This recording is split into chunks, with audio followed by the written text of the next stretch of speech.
देखो अब जड़त्व समझना, हमने लिख चुके हैं डिफिनेशन इसका। जड़त्व किसी वस्तु का एक गुण होता है ना, जो उसके प्रारंभिक स्थिति में परिवर्तन का विरोध करता है, मतलब उसकी स्थिति में परिवर्तन का विरोध करता है। वो स्थिति चाहे विरामावस्था हो, विराम में हो, या वो स्थिति एक सरल रेखा में एक समान गति से हो, ठीक है ना। ऐसी होता है।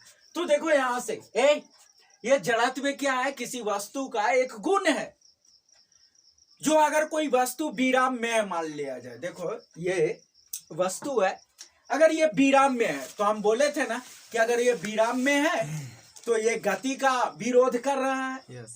और अगर कोई गति में है तो ये क्या, विराम। अगर कोई दोस्त तुम्हारा दौड़ते हुए आ रहा है, तुमको मैं टकर गया तो तुमको भी तो गिरा देगा वो। क्यों? क्योंकि उसको में गति का जड़त्व था। तो यह जड़त्व दो होता है मेनली, ऐसे कहो, एक विराम का जड़त्व हो गया, एक गति का जड़त्व हो गया। यानी कोई वस्तु अगर विराम में है तो विराम की स्थिति के कारण जो इसमें जड़त्व है वो विराम का जड़त्व हो गया।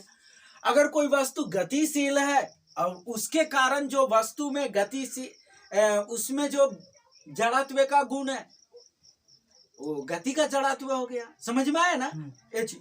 तो देखता है ना, मान ले जैसे एक गाड़ी किसी दूसरे गाड़ी को ठोक दिया, हाँ, कितना डैमेज होता, बहुत ज्यादा। और अगर आदमी को मार दिया तो ऊपर ही चल जाता। तो कहीं ना कहीं उसमें क्या था, वो इतना डैमेज क्यों किया? इसीलिए कि वो जब गतिशील था तो उसमें गति का जड़त्व था। और अगर विराम में है ना, तो विराम का है। अगर मान लिया जाए पत्थर रखा हुआ है ऐसे और उसको मारेगा पैर से, चोट लगता है कि नहीं? क्यों चोट लगा तुम्हें? क्या हुआ? इसीलिए हुआ क्योंकि वो विराम में था, और विराम में रहने के कारण उसमें विराम का जड़त्व था, वो गति का विरोध कर रहा था। समझ में आ गया? तो इस प्रकार की ये चीज होती है। अब इसका हम कल एग्जाम्पल बताएंगे कि क्या उदाहरण होते हैं हमारे दैनिक जीवन में, ठीक है? हाँ, चलो आज इतना ही है।